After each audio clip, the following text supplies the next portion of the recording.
I know that the public is very down on corporate America in general, and they're down on power companies. So what is the language? What is the information? What are the facts? What are the figures that would get Americans to say, you know what, my electricity company, it's okay?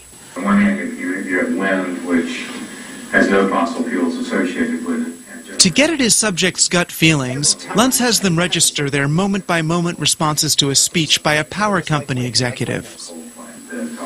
Climbing, changing fuels. But watching Luntz work, I couldn't help wondering, do the words he's found help the public see the issue more clearly, or do they disguise it? Is Luntz listening to us so his clients can give us what we want, or so he can figure out how to make us want what they have to sell? The words work. The words apply to the policy. This is how we're going to sell it.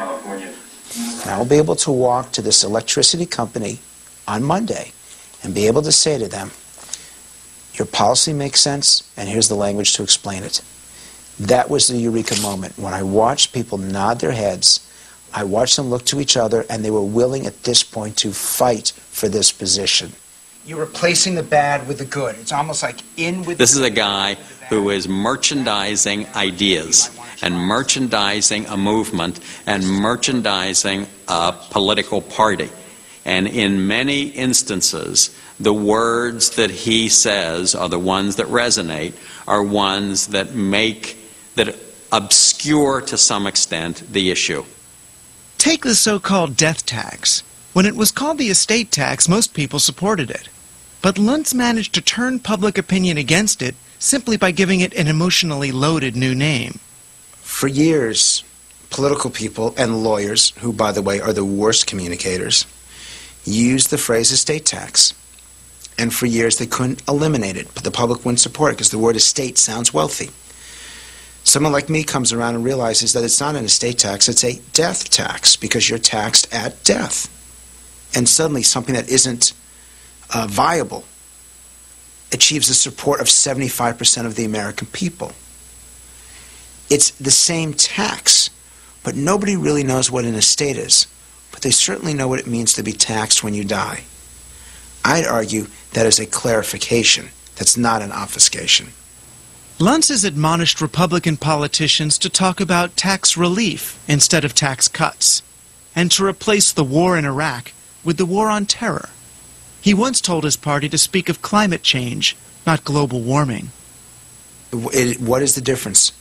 It is climate change. Some people call it global warming, some people call it climate change. What is the difference? It apparently made enough difference to Republicans that they began to use climate change almost exclusively. It caused climate change. The President's Global Climate Change Initiative. Climate change research. And we must address the issue of global climate change. You should look at public opinion polls for the same reason that they are taken. Why do we have so many public opinion polls in the United States? They're mostly business initiated. The propaganda institutions, like the PR industry, they want to keep their finger on the public pulse. They got to know how to design the propaganda. So they want to know what people are thinking. So in fact, if you want to find out, you can find out too. And you can find out how these opinions are changed. The most effective kind of propaganda was defined as the kind where the subject moves in the direction you desire for reasons which he believes to be his own. What really matters is the fact that the major institutions in the society are under totalitarian control. After all, what's a corporation? You know, a corporation is just a tyrannical system, one of the most tyrannical systems that humans have ever devised. They've been given extraordinary rights by the courts, not by legislation, early in this century. They're, like the multilateral agreement would give them actually the rights of states. They're basically unaccountable to the public. When they've been given the rights of persons, that means, for example, they have the right to propagandize. So like they've been given the rights of free speech, which is insane. You know, these are collectivist institutions. They've been given the right to advertise, in fact, at your expense. So you get the tax-free, so you pay for the privilege of having your minds destroyed. They own the information system. I mean, they control the information system. What are the media? You know, huge corporations, parts of bigger corporations. That sets the framework of discussion. The major decisions that affect what happens in the economy and social life are made behind closed doors. Very little public accountability. They have the right of freedom from search and seizure. You know, Fourth Amendment rights means you can't know anything about what they're doing. You know, and they have enormous power. Furthermore, I mean, it's described as free trade. It's ridiculous. I mean, these are secret institutions, so all figures have to be taken with a big grain of salt because nobody really knows. But the guesses are that, by international economists, that maybe 40% or so of U.S. trade is actually internal to corporations, meaning it's not trade at all. You know, it's just moving something across a border. It's no more trade than moving from Indiana to Illinois or something like that. Happens across a border, you know, to get cheaper labor, to avoid environmental restrictions and so on. Well, you know, 40% is not a small number. And that's a vast underestimate because there are also complicated strategic alliances among alleged competitors. So IBM and Toshiba and Siemens and so on are working together. You know, they're working together on design, on marketing, and so on. And in fact, it's gotten to the point where some international economists call it a new system of what they call alliance capitalism. You know, big networks of tyrannical institutions basically running the world. I mean, in comparison with this, the difference between, you know, everybody voting and everybody not voting is pretty trivial. In the Reagan administration, you really had a massive enterprise to control the public mind. In fact, when this was exposed during the Iran-Contra hearings, partially exposed, one high administration official described it as the most successful operation they carried out. He said it's the kind of operation that you carry out in enemy territory.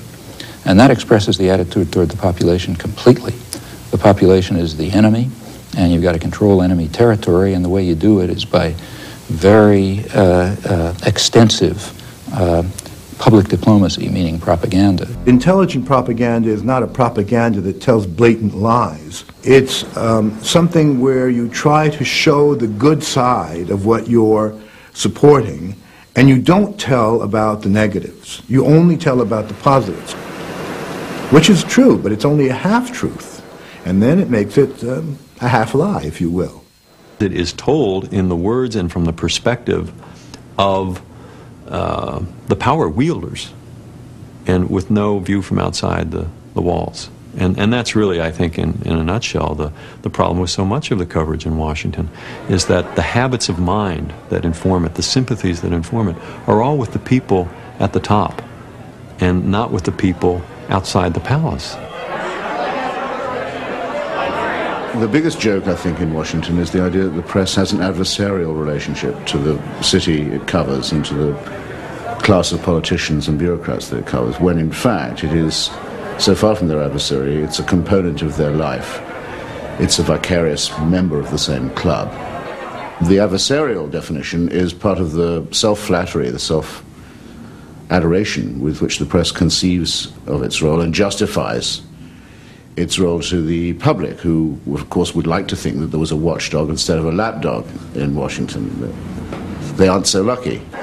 Inside the club, it's getting hard to tell anymore who's the reporter and who's the politician. These days, they sometimes just spin together in Washington's revolving door.